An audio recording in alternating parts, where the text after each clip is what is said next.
The day my world shattered began like any other, a Tuesday draped in the mundane.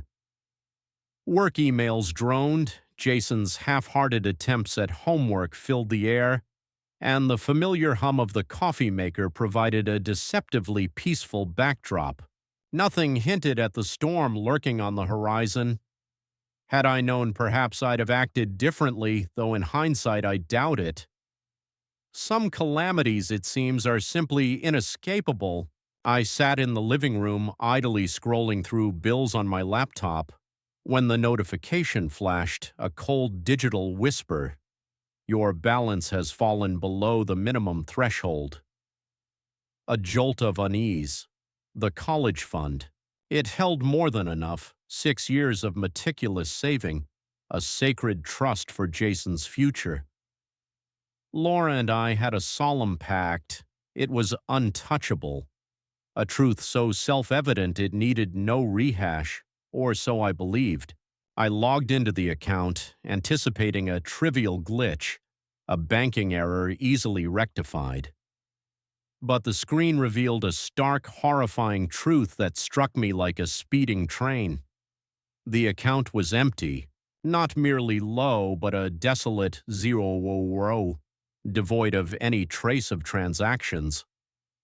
I stared, the numbers searing into my vision, praying, begging for it to be a cruel jest. It wasn't. Laura? My voice a ragged whisper. No answer. Laura? I tried again, louder, but the silence that followed was a deafening void. She wasn't home. Then the insidious tendrils of realization began to coil around my heart. Laura had been different for weeks, a subtle distance, an almost theatrical elegance for her errands, vague evasions about her destinations. I dismissed it as stress, the wear and tear of life. Never once did I suspect this. I snatched my phone, dialing her number, but it went straight to voicemail. Again, the same result. My heart hammered. Each beat a thunderous drum in my chest. Jason wandered in, munching an apple, utterly oblivious to the tempest engulfing me. "Where's Mom?" I asked, forcing a semblance of calm for his sake. He shrugged, taking another bite. She said she had to go somewhere. Somewhere. The word was a dagger twisting deep within me. My hands trembled as I opened our joint credit card account. Perhaps I feared what I already suspected, yet I couldn't stop myself. There it was, a brutal ledger of betrayal. Transaction after transaction, flights, opulent hotels, extravagant restaurants. My wife, halfway across the country, squandering the very future we'd built for our son.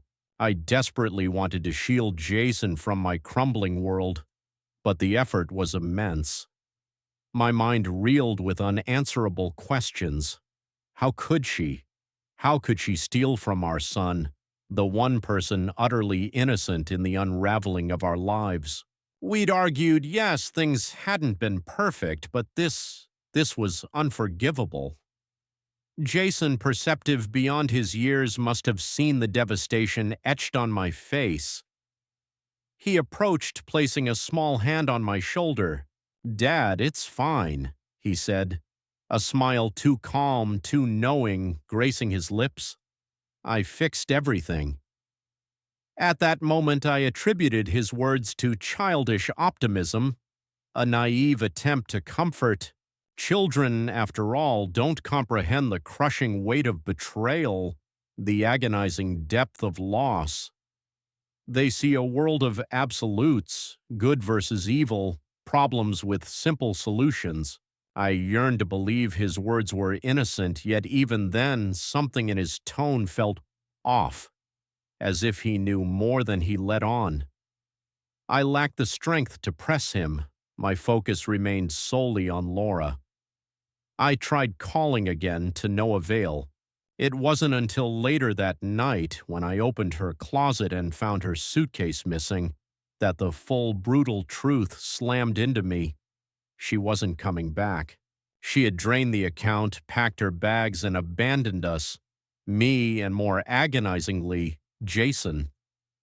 Waves of fury crashed over me, each more violent than the last. I wasn't just enraged at her, I was furious at myself.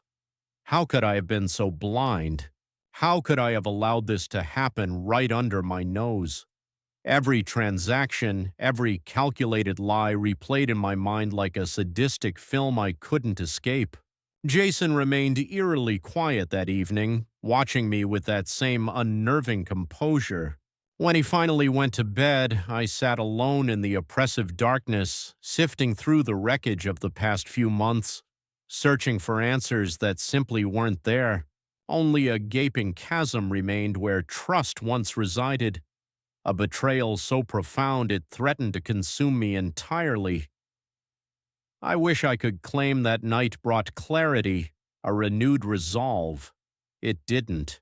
All I found was the cold, bitter truth. The woman I loved had chosen herself over her family, and there was no path back from that precipice. What I couldn't have known as I drowned in my grief was that Jason had already begun to weave a solution, one I could not have conjured in my wildest nightmares. The days that followed Laura's exodus were a disorienting blur. I moved through them like a ghost, barely functional, a robot fueled by anger, confusion, and a crushing heartbreak. But Jason remained unshakable. If anything, he was disturbingly composed for a 10-year-old whose mother had just vanished. He attended school, completed his homework, and played with his Legos as if nothing had fundamentally shifted.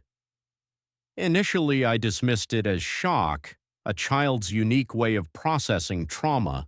Yet the unsettling truth was, Jason wasn't ignoring the situation, he was actively dismantling it. It began subtly. I'd catch him typing with furious intensity on his tablet, his brow furrowed in concentration. He'd glimpse me and swiftly minimize the screen, offering a casual, "Just homework, Dad." I paid it little mind then. He'd always been a prodigy with technology, whether it was coding, gaming, or anything else with a circuit board. But then came the hushed phone calls. "Who are you talking to?" I asked one evening, finding him in the kitchen. The phone pressed conspiratorially to his ear. He startled like a deer caught in headlights. Nobody," he mumbled, shoving the phone into his pocket and hurrying from the room. I didn't press. I rationalized it as a friend, perhaps even a school counselor. Everyone processes grief differently, I told myself. This was likely his coping mechanism. Then there was the garage. Jason started spending hours in there, surrounded by tools and wires. Again, I barely registered it at first. He'd always been a builder, a young engineer, constructing robots, model planes, intricate contraptions.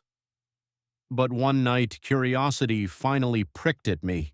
I wandered into the garage to see what elaborate project now occupied his attention, and what I discovered stopped me cold. A whiteboard dominated one wall, covered in a chaotic tapestry of diagrams, complex equations, and intricate flowcharts. Something straight out of a spy thriller. Beside it, a laptop displayed lines of scrolling code. Jason sat at the workbench, meticulously soldering something that bore an alarming resemblance to a listening device. When he saw me, he shot to his feet, attempting to shield the whiteboard with his small frame. "What is all this?" I asked, genuinely baffled. "Nothing, Dad. Just a project for school," he blurted, too quickly, too defensively. I raised an eyebrow. "A school project? Since when does 4th grade require surveillance equipment?" Jason's face flushed crimson, and for a fleeting moment, I thought he might confess. But then he merely shrugged, muttering, "You wouldn't get it." before gathering his tools and retreating inside. I stood there, staring at the whiteboard, my head spinning. Whatever Jason was crafting, it was no mere school assignment, no innocent hobby. As the days bled into one another, his peculiar behavior escalated. Jason began asking unnervingly specific questions about Laura's finances. Did she have other accounts? Do you know her passwords? Did she ever mention offshore investments? At first, I assumed idle curiosity, but then a chilling realization dawned. He was meticulously gathering intelligence. Why do you want to know all this? I asked one evening, Jason's gaze fixed on his tablet. No reason, just wondering. Jason, I said, my voice firm, this isn't normal. If something's bothering you, you need to tell me. He finally looked up, his expression unreadable. I told you, Dad. I'm fixing it. You'll see. That night, sleep eluded me. Jason's words echoed relentlessly in my mind. Fixing it. What could he possibly mean? I considered confronting him, demanding answers, but something held me back. Perhaps it was sheer exhaustion, or perhaps a small, irrational part of me trusted him, trusted that he genuinely knew what he was doing. The next morning, I found him in the kitchen, fingers dancing across his laptop keyboard with a confidence that defied his 10 years. He didn't even notice me watching. Jason, I said softly, and he froze. Yeah, Dad? I wanted to ask him what he was doing, what elaborate scheme he was hatching, but the words caught in my throat.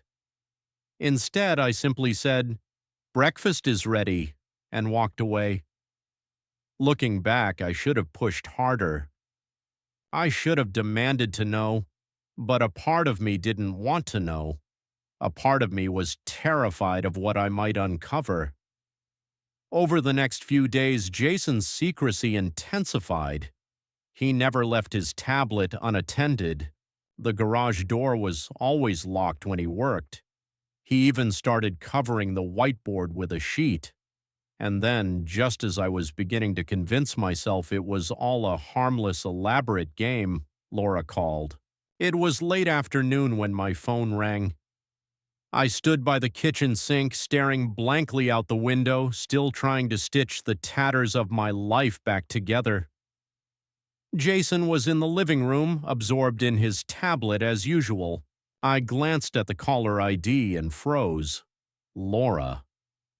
My first instinct was to let it ring, to let her suffer. What could she possibly say to justify her monstrous betrayal? But a small, almost masochistic part of me craved to hear her squirm. Against my better judgment, I answered. What? My voice was cold, sharper than I intended, but I didn't care. Alex. Her voice fractured and trembling. Oh my God, Alex, you have to help me. Help her? The sheer audacity ignited a cold fury in my veins. Help you? I spat. You drained our son's college fund and ran off with your boyfriend. Why on earth would I help you? Alex, please just listen to me, she begged, her voice cracking. Something's gone wrong. Everything's gone wrong. I leaned against the counter, gripping the edge to steady myself. What are you talking about? It's Damien, she said, almost sobbing now. He's gone. Just disappeared. All his accounts are frozen and so are mine. I can't access anything, Alex, nothing. And now the police are looking for me. Her words struck me like a physical blow, but not with sympathy, with a cold, hard satisfaction. I wanted to ask her how it felt to be stranded, powerless, abandoned, just as she'd abandoned Jason and me. But I remained silent, letting her dig her own grave. Alex, please, she continued, her desperation mounting. I don't know what's happening. I don't know who did this, but I need your help. I'm stuck in Miami with no money, no ID, nothing. Damien said he'd take care of everything and now he's just gone. Sounds like a real stand-up guy, I said dryly, unable to resist the jab. She didn't even acknowledge it, too consumed by her panic. I swear, Alex, I didn't mean for any of this to happen. You just what, Laura? I snapped, my anger finally boiling over. You just stole from your own son. You just walked out on your family for some guy who clearly doesn't give a damn about you? Is that what you didn't mean to happen? A long silence stretched between us, broken only by her shaky breathing. I made a mistake, she whispered. A mistake? I barked out a bitter laugh. You don't get to call this a mistake, Laura. You made a choice, a selfish, cruel choice, and now you're paying for it. Alex, please, she said again, her voice barely audible. I have nothing. I don't know what to do. I need you. I opened my mouth to reply, but before I could, Jason appeared in the doorway holding his tablet. Who's on the phone? He asked, his tone casual, as if this were any other day. I covered the receiver and whispered, It's your mom. Jason's face darkened for a brief moment, but then that same calm, knowing smile spread across his lips. Put it on speaker, he said. Jason, trust me, Dad. Put it on speaker. Something in his tone made me hesitate. This wasn't a request. It was a command. I didn't understand why, but I found myself obeying. I pressed the speaker button and set the phone down on the counter. Laura, I said, my voice hardening. You're on speaker now. Jason's here. There was a sharp intake of breath on her end. Jason, she said, her voice softening. Sweetheart, it's Mommy. I saved it, Jason interrupted, his tone cold and utterly devoid of emotion. I don't want to hear it. Jason, please, she pleaded. I know I hurt you. I know I made a mistake, but you didn't just make a mistake. He cut her off again. You betrayed us. You stole my future. And now you're calling us because you want our help. That's pathetic. I stared at him, stunned. This wasn't the voice of a 10-year-old. This was the voice of someone older, wiser, darker. Jason, Laura whispered, her voice breaking, I'm your mother. I love you. You don't love me, he said bluntly. If you did, you wouldn't have left. You wouldn't have stolen from me. You chose Damien over us and now you're paying the price. I don't feel sorry for you. You deserve this. Jason, please, she sobbed. I'm begging you. Please help me. He smiled then, a chilling, confident smile that sent a shiver down my spine. Don't worry, Mom, he said. I already did. What? She asked, her voice laced with confusion. Let's just say, he replied, his tone almost gleeful. Damien won't be around to hurt anyone anymore, and neither will you. The line went dead. I stood there staring at Jason, my mind reeling. What did you do? I whispered. He looked up at me, his eyes calm, almost proud. I told you, Dad, he said. I fixed everything.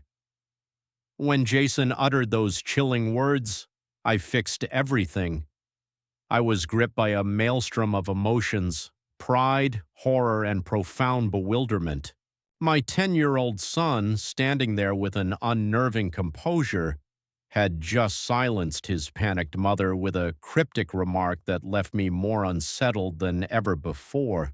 My mind raced through a dizzying array of possibilities, each more absurd than the last. What could he possibly have done? He was just a child, wasn't he? Jason, I said, striving for a steady voice. What do you mean you fixed everything? What have you done? He shrugged casually as if we were discussing his math homework. It's like I said, Dad. Mom and Damien can't hurt us anymore. My stomach nodded. Jason, this isn't a game. You need to tell me exactly what you've done.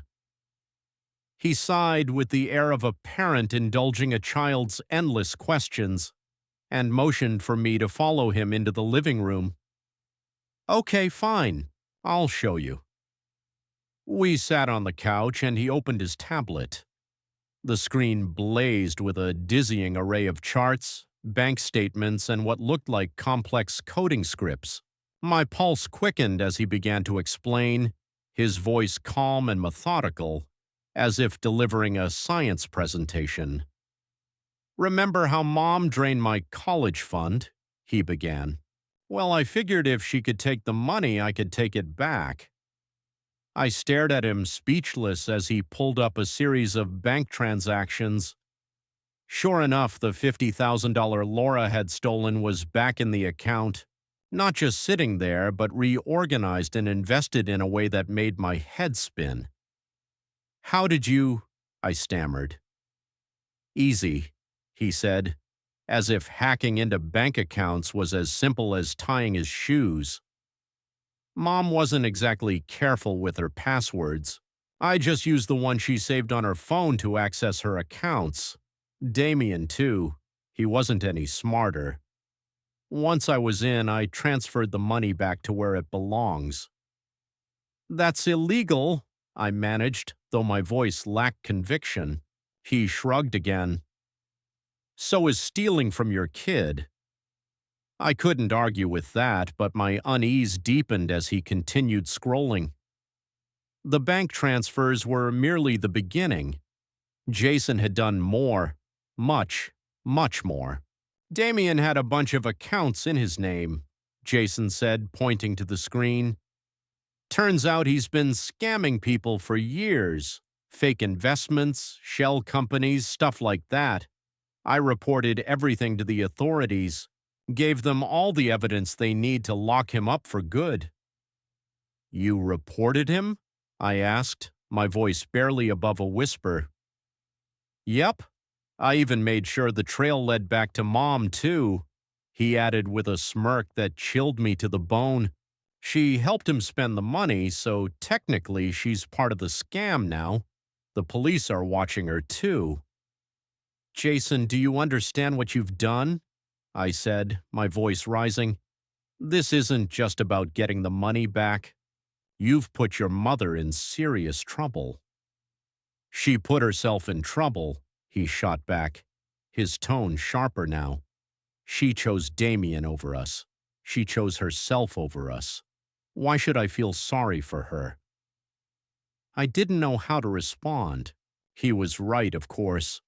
Laura had betrayed us in the worst possible way. But hearing those words come from my son, delivered with such icy detachment, made my chest ache.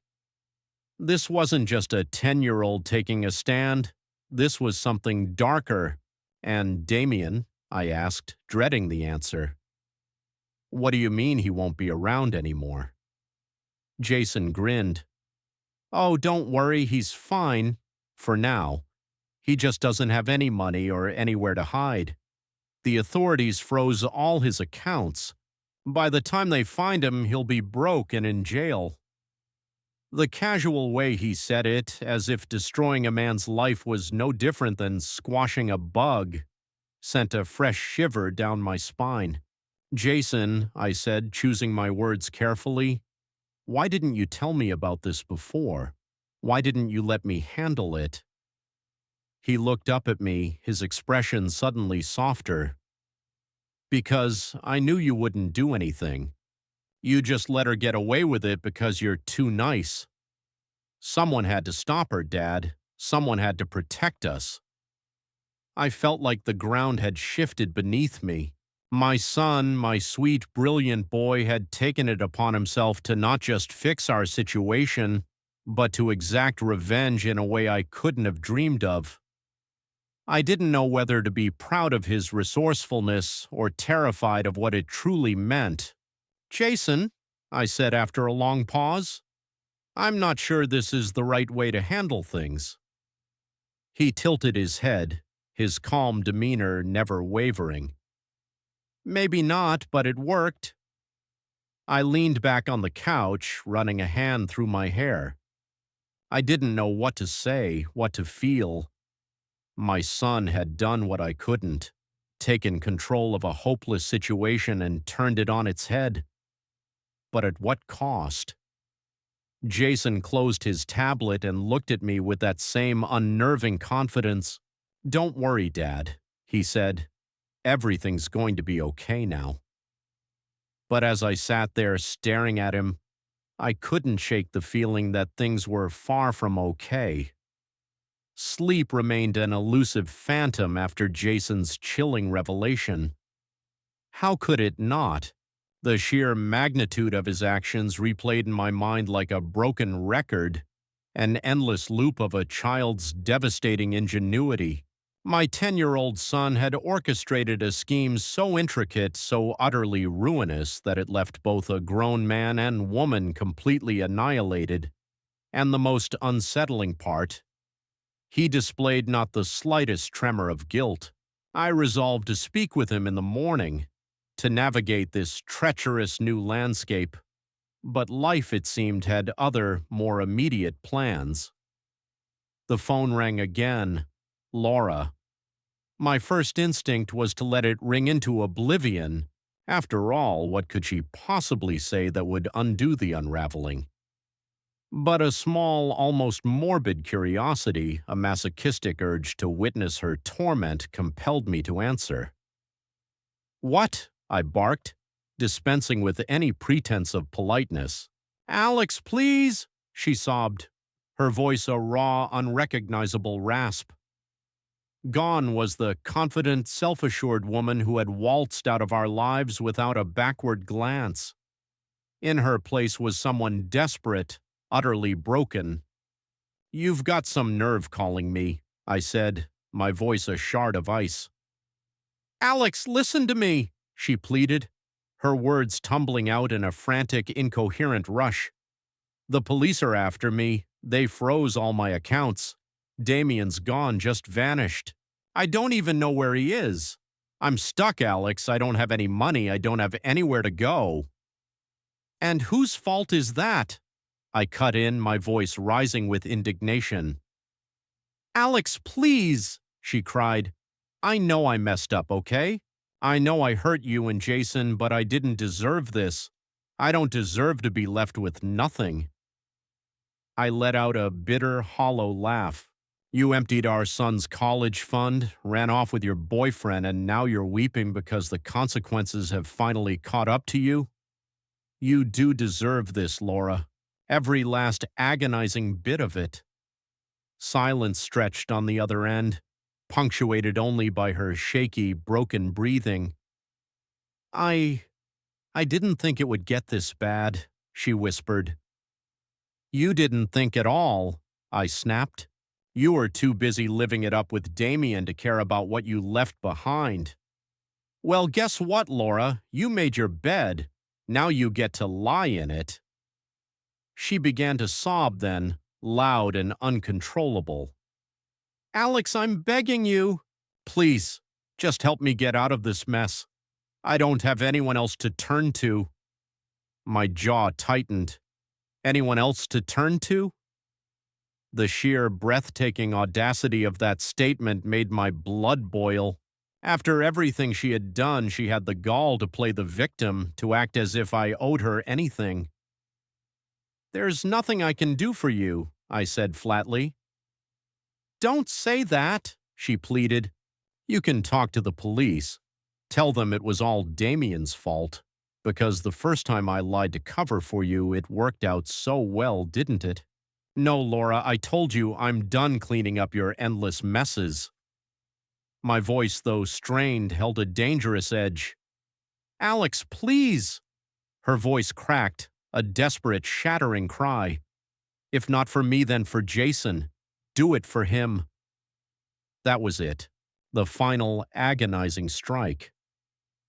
Don't you dare bring Jason into this. I seethed, my voice dropping to a perilous whisper. You don't get to play the concerned mother now, not after what you did to him. You made it perfectly clear where your priorities lay, and they certainly weren't with your family. Alex, I'm so sorry, she wailed, tears evident even through the phone. I didn't mean for any of this to happen. I just wanted to be happy. Happy? I repeated, the word dripping with disbelief, a bitter taste on my tongue. You think stealing from your own son and running off with some pathetic loser was going to bring you happiness? Well, congratulations, Laura. You got what you wanted. Now deal with the fallout. A heavy silence descended, stretched taut between us. For a fleeting moment, I thought she'd finally hung up, vanished into the void she'd created. But then her voice, small and utterly broken, pierced the quiet. Is this really how it's going to be? She whispered. You're just going to abandon me like this? The sheer, breathtaking irony of her words nearly elicited a laugh, cold and hollow.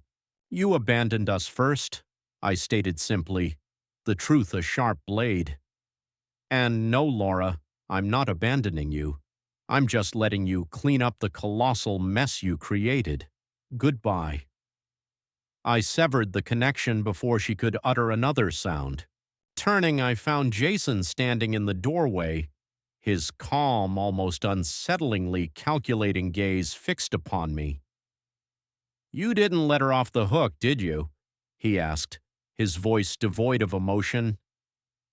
No, I replied, weariness heavy in every syllable. I didn't.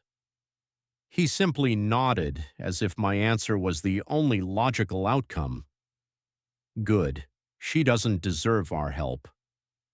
A part of me, a small, irrational part, yearned to explain that it wasn't that simple, that despite the searing anger I harbored for Laura's betrayal, a lingering shard of me wrestled with the idea of truly abandoning her to her fate. But one look at Jason, at the steely resolve etched in his young eyes, told me he wouldn't comprehend. Or perhaps he would, and that realization terrified me even more. Jason, I began, choosing my words with care, what you did, what you're doing, it's not normal. This isn't how a 10-year-old is supposed to think. I'm not a normal 10-year-old, he stated bluntly, an unassailable truth. I had no answer. If there was one brutal lesson I'd learned, it was this. People like Damien, when cornered, don't simply roll over. They lash out, they create chaos, they drag as many souls as possible down with them. And that's precisely what unfolded next. It began with a phone call, not from Laura, her number was long blocked. This one, however, flashed an unfamiliar digit. Against every fiber of my better judgment, I answered, a sliver of desperate hope that it was at last the authorities finally closing in on Damien. Alex! The voice on the other end was a low, dangerous growl, steeped in venom. You think you're so clever, don't you? I froze. Damien, I articulated, my voice flat, betraying no emotion. Shouldn't you be in hiding by now? He let out a humorless, guttural laugh. Oh, I'm in hiding all right, thanks to you and your little brat. You think you can ruin my life and just walk away?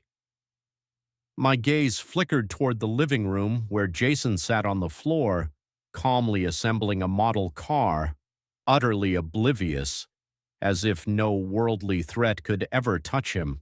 For a fleeting moment, I considered feigning ignorance, playing the fool.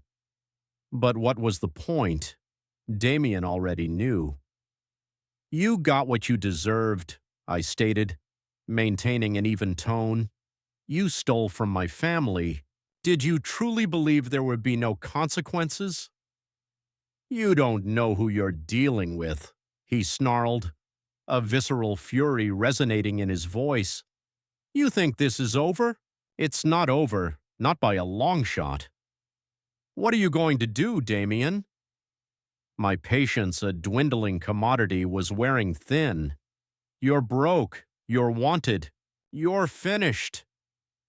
Maybe, he said, his voice chillingly calm, a stark contrast to his earlier rage. But I'm not going down alone.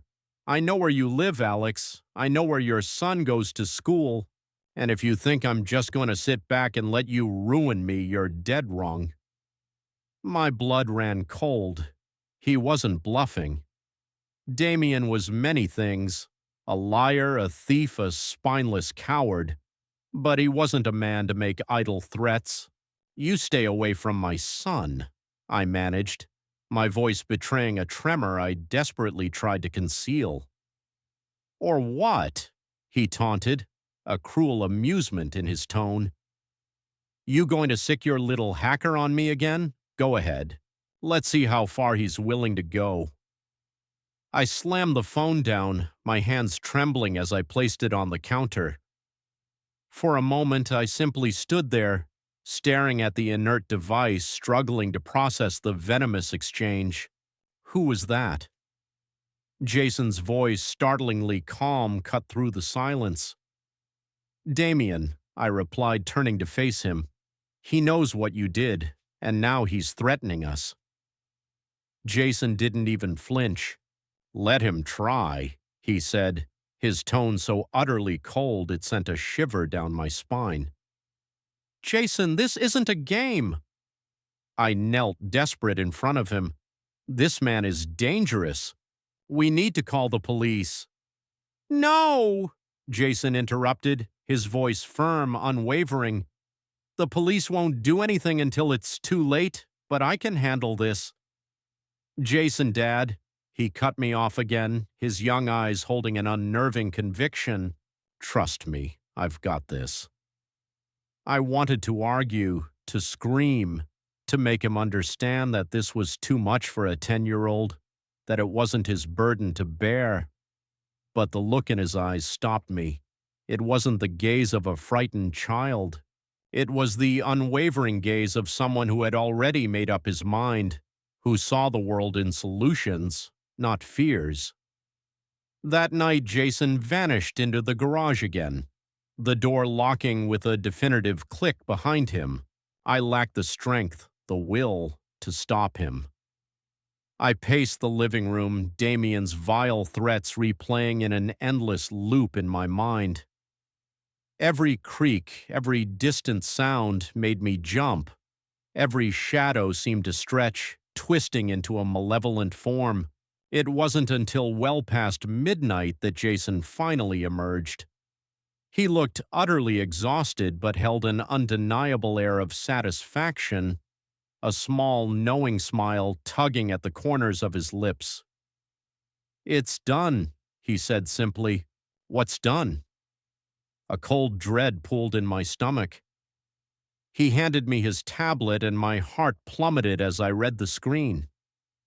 He had tracked Damien's location using some sort of sophisticated GPS spoofing software. Not only that, but he'd hacked into Damien's burner phone, meticulously recording every single threatening message he'd sent, every venom-laced call. And then, to cap it all, Jason had sent an anonymous tip to the authorities, complete with every damning piece of evidence they needed to finally apprehend Damien. Jason, I stammered, my voice a mixture of awe and disbelief. Do you have any idea what you've just done? I stopped him, he said matter-of-factly. He can't hurt us now. I yearned to believe him. I desperately wanted to believe that this was the end, that Damien would be caught, and we would at long last be safe. But a chilling certainty settled deep within me. People like Damien don't simply give up. Not that easily. Sure enough, the very next morning I awoke to the sickening sound of shattering glass. A brick lay on our living room floor, our front window a gaping, jagged maw. Attached to it was a note, scrawled in messy, angry handwriting. "This isn't over." Jason found it before I did. He read it, crumpled it, and tossed it into the trash without a single word. "Jason," I ventured cautiously, my voice hushed. "Maybe we should leave. Go somewhere safe until this blows over." He looked up at me, his expression calm, unshaken. "We don't need to run, Dad. I have one more move to make." I stared at him, my heart hammering against my ribs. "What do you mean? One more move?" He smiled then, a small, unsettling smile that sent a shiver down my spine. "You'll see." I couldn't shake the profound unease that accompanied Jason's words. "You'll see." He'd uttered it so casually, so confidently, as if the terrifying chaos that had consumed our lives was nothing more than an elaborate game he was destined to win. But this was no game, not for me. Not when I'd spent the night cleaning up shattered glass, taping cardboard over the gaping wound in our window, haunted by the chilling thought of Damien returning with something far more sinister than a brick. The next 2 days passed in an excruciating, almost suffocating silence. Jason went about his routine with unnerving normalcy, as though the world outside our walls wasn't teeming with danger. Yet I could feel the intricate gears turning in his young mind. I didn't dare ask what he was planning. A part of me, a deeply terrified part, didn't want to know. I figured if I remained oblivious, perhaps, just perhaps, I could maintain the fragile illusion that my 10-year-old son wasn't masterminding a desperate war against a hardened criminal. Then it happened. It was late in the afternoon when the doorbell chimed, a shrill, unwelcome sound that sent my stomach plummeting. No one had visited since the brick, and I wasn't expecting anyone.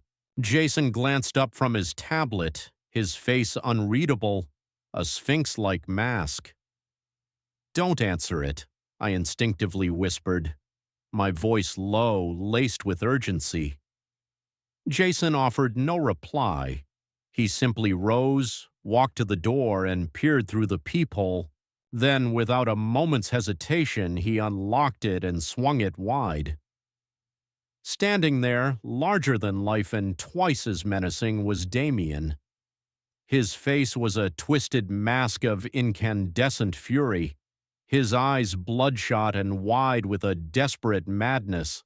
He was a mere shadow of the smug, confident man I'd seen in old photographs with Laura. This Damien was desperate and infinitely dangerous. "Where is he?" Damien growled, stepping into the doorway without invitation, his presence a dark cloud in our home. I moved to block his path, my heart pounding a frantic rhythm against my ribs. "You need to leave," I said, struggling to keep my voice steady, betraying no fear. Damien sneered, a venomous twist of his lips. "Oh, I'm not going anywhere. Not until your little brat explains how he ruined my life." To my horror, Jason stepped forward. He was utterly calm, almost bored, as he crossed his arms and gazed up at the hulking figure of Damien. "You did that all by yourself," Jason stated, his voice even, unwavering. Damien's jaw clenched. "Listen, you little—" "You're broke," Jason interrupted, his tone sharp, cutting through Damien's rage. "You're wanted in 3 states. And now you're here, threatening me and my dad. Smart move." I reached for Jason, intending to pull him back, to shield him from the encroaching storm, but he shook off my hand with surprising force. "Jason, stop!" I hissed, my voice a desperate plea. But Jason didn't stop. He stepped closer to Damien, his voice steady and chillingly cold. "You shouldn't have come here. You're just making things worse for yourself." Damien let out a bark of humorless laughter. Worse, kid? I've got nothing left to lose. That's where you're wrong, Jason said, his lips curling into that small, unsettling smile once more. Before I could even process what was happening, Jason reached into his pocket and pulled out a small device, something I didn't recognize. He pressed a button and suddenly Damien's phone buzzed violently in his pocket. Damien frowned, pulling it out to see a rapid-fire succession of files popping up on the screen. "What the hell is this?" Damien demanded, his voice laced with confusion and a dawning dread. "Proof," Jason said simply. Damien's eyes flicked over the screen, his expression shifting rapidly from confusion to alarm, then to a dawning, terrifying realization. "You little—" "Proof that you're a threat," Jason continued, cutting him off, every word a precise surgical strike. "Every message you've sent, every call you've made, every threat you've uttered, you left a trail, and now the authorities have it." Damien's face turned a mottled, angry red. "You're bluffing." Jason tilted his head, a single eyebrow raised in an almost adult gesture of challenge. "Am I?" In that horrifying, crystalline moment, I realized the full scope of Jason's audacious plan. He hadn't simply been gathering evidence, he'd been meticulously preparing a trap. Damien's phone wasn't just buzzing with incriminating files, it was streaming a live feed, every word, every threat, directly to local law enforcement. Jason had turned Damien's own venomous words into his downfall. Damien lunged forward, his face contorted with unbridled rage, a beast finally cornered. But before he could take another step, the unmistakable wail of sirens filled the air, growing louder, closer. Jason didn't flinch. "That'll be for you," he said calmly, his voice a cool whisper in the rising tumult. Damien froze, his eyes darting toward the window. The flashing blue and red lights painted our living room in an eerie, pulsing glow, confirming his capture. He turned back to Jason, his face a terrifying mix of fury and dawning panic.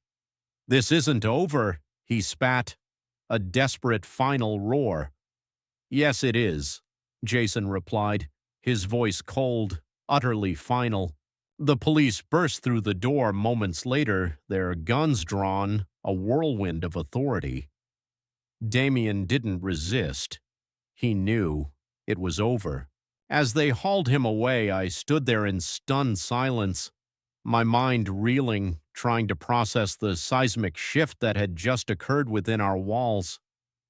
Jason turned to me, his expression unreadable, a silent question in his eyes. "I told you I had one more move," he said quietly. "Jason," I managed, my voice shaking uncontrollably, "do you have any idea how dangerous that was? He could have hurt you. He could have hurt both of us." "But he didn't," Jason said, his tone matter of fact, utterly devoid of fear. "And now he's gone." I wanted to yell at him, to demand answers, to make him understand that this wasn't normal, that this wasn't okay for a child. But all I could do was stand there, staring at the boy who had just outmaneuvered a grown criminal with chilling precision. Jason looked up at me, his eyes calm but noticeably tired, the immense effort finally taking its toll. "It's over now, Dad. We're safe." But as I stood there, watching the police car with Damien inside disappear down the street, I couldn't shake the unsettling feeling that nothing about this, about our lives, was truly safe anymore. The house settled into an eerie quiet after Damien's arrest. The chaos, the lingering threats, the pervasive fear, all of it seemed to dissipate in an instant. But the silence that followed wasn't comforting.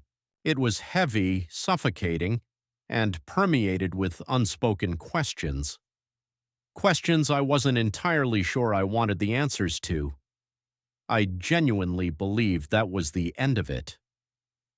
Damien was behind bars, out of our lives. Jason had seamlessly resumed his usual routine, as if orchestrating the downfall of a criminal was just another Tuesday. I could finally, mercifully focus on rebuilding what little remained of our fractured family. But then Laura called again. I recognized the number immediately.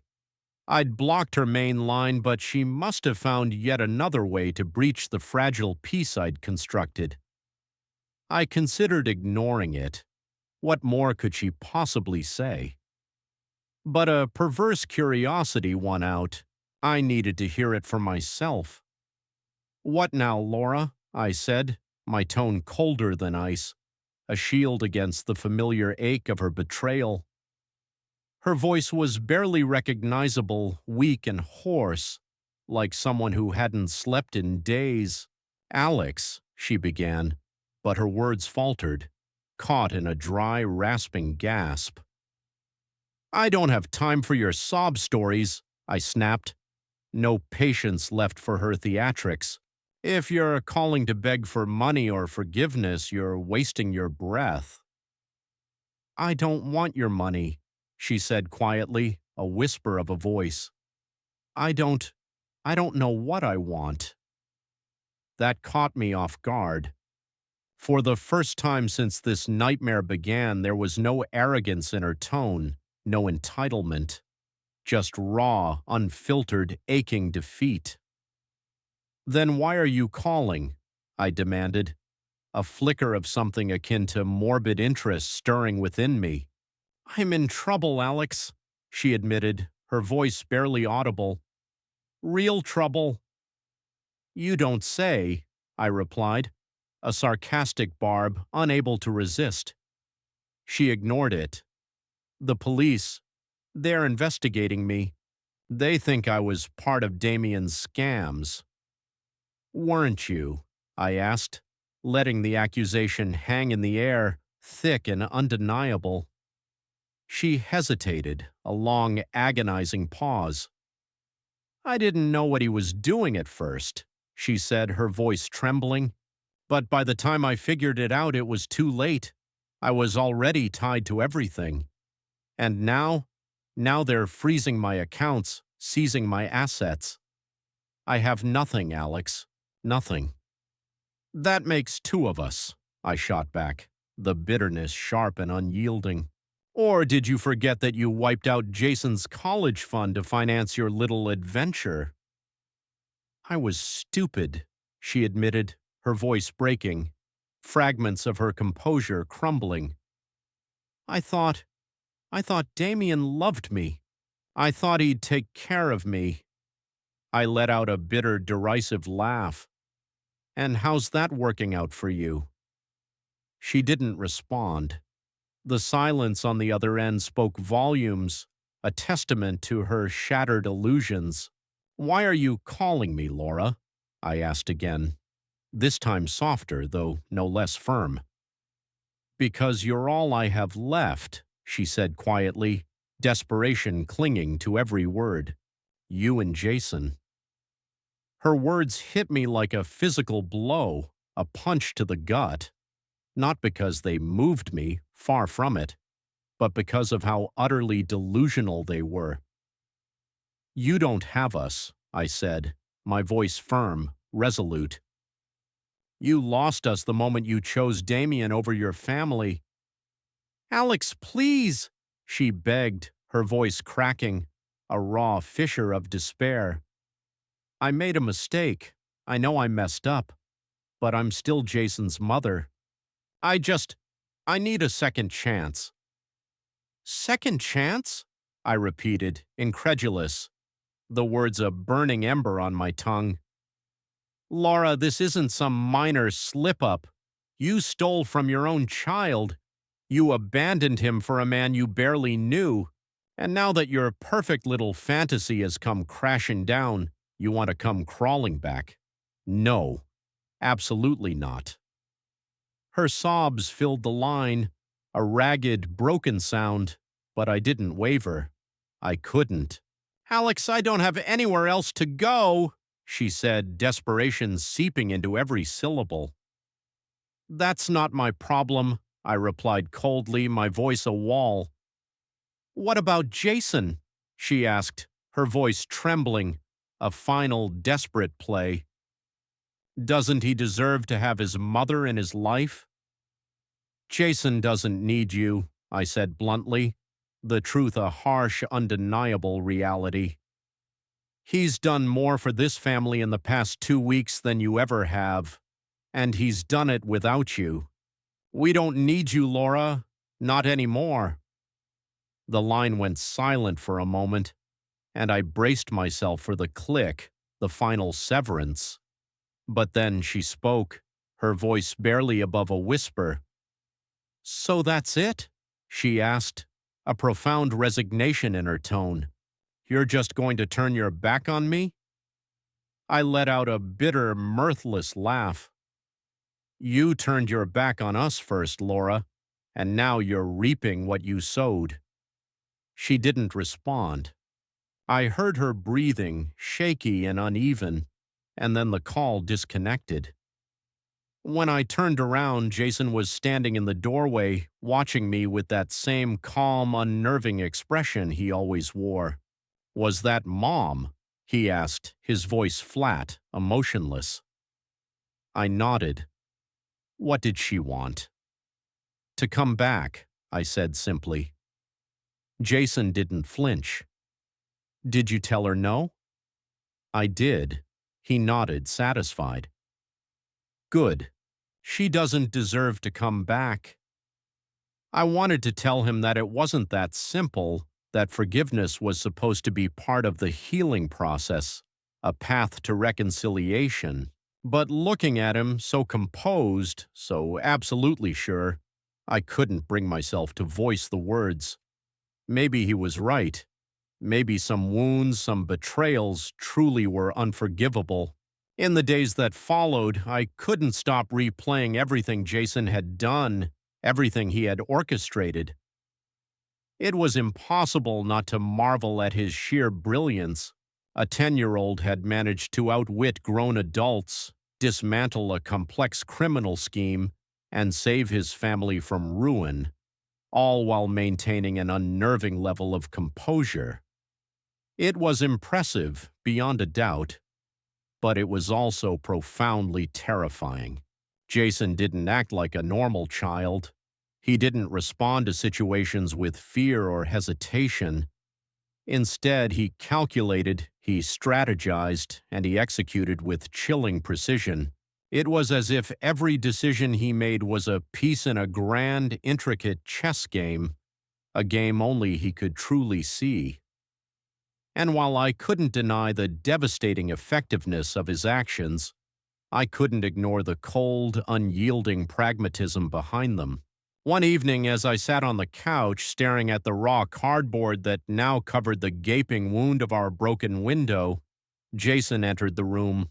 He had that same calm, confident expression he always wore, but there was something subtly different in his eyes, something heavier, perhaps a flicker of nascent understanding.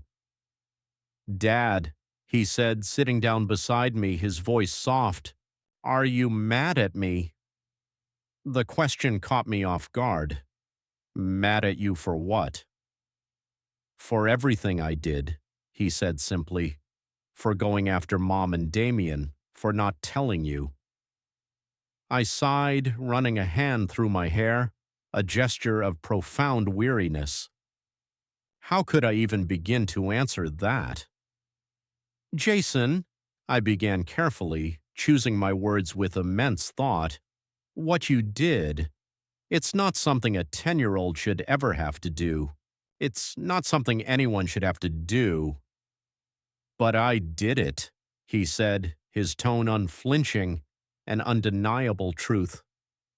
And it worked. It did, I admitted, the words heavy with a complex truth. But it's not just about whether it worked, it's about what it means. He frowned, a tiny crease forming between his brows. What do you mean? I hesitated, searching for the right words, for a way to bridge the chasm between his brilliant logic and the messy reality of human emotion. Jason, the way you handled things, it wasn't normal, it wasn't healthy. You shouldn't have to think like that, to act like that. You're just a kid. His expression remained unchanged, a stoic mask. I did what needed to be done. If I hadn't, who would have stopped them? I wanted to argue, to scream that it wasn't his responsibility, that I should have been the one to handle it. But deep down, I knew he was right. I had been paralyzed by anger and grief, too consumed by my own pain to act decisively. Jason had stepped in because I hadn't, and that realization cut deeper than anything else. You're smart, Jason, I said after a long, profound pause, the weight of his intelligence pressing upon me. Smarter than I'll ever be, but you're also my son, and it's my job to protect you, not the other way around. He looked at me then, his eyes searching mine, a vulnerability I rarely saw. But what if you can't? He asked softly, the question hanging in the air like a fragile breath. What if it's up to me? I didn't have an answer. How could I when the stark, undeniable evidence of his actions stared me squarely in the face? Jason had protected us. He had saved us. But at what cost to his own soul? In the weeks that followed, life slowly, tentatively began to return to a semblance of normal. Or at least as normal as it could ever be for a father and son who had navigated such a treacherous abyss. Damien was behind bars, a distant, festering memory. Laura had gone silent, likely too entangled in her own legal quagmire to bother us anymore. The house was quiet, peaceful even, but that peace felt fragile, like a thin sheet of glass, exquisitely beautiful but ready to shatter at the slightest touch. One afternoon I found Jason in the garage, engrossed in a new project. It was a drone, sleek and meticulously built, wires and circuits laid out in perfect, intricate order. He looked up when I entered, offering a small, almost shy smile. "Hey, Dad," he said. "What's up?" I leaned against the doorway, watching his nimble fingers work with a surgeon's precision. "You're always building something, aren't you?" He shrugged, a dismissive gesture. "I like it. It keeps my mind busy." "That's a good thing," I said carefully, trying to find the right words, the necessary ones.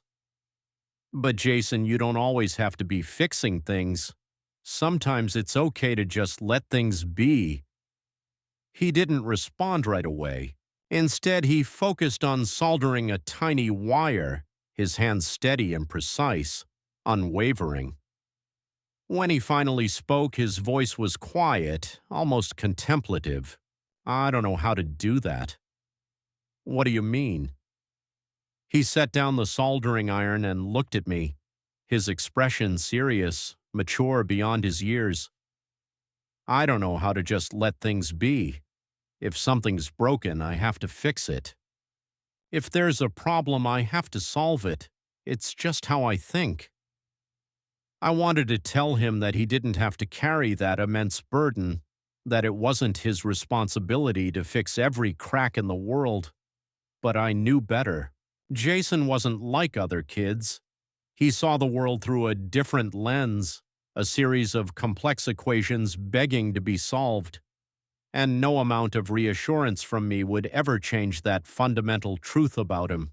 "You've got a gift, Jason," I said finally, the words a profound realization, heavy with both pride and a burgeoning fear.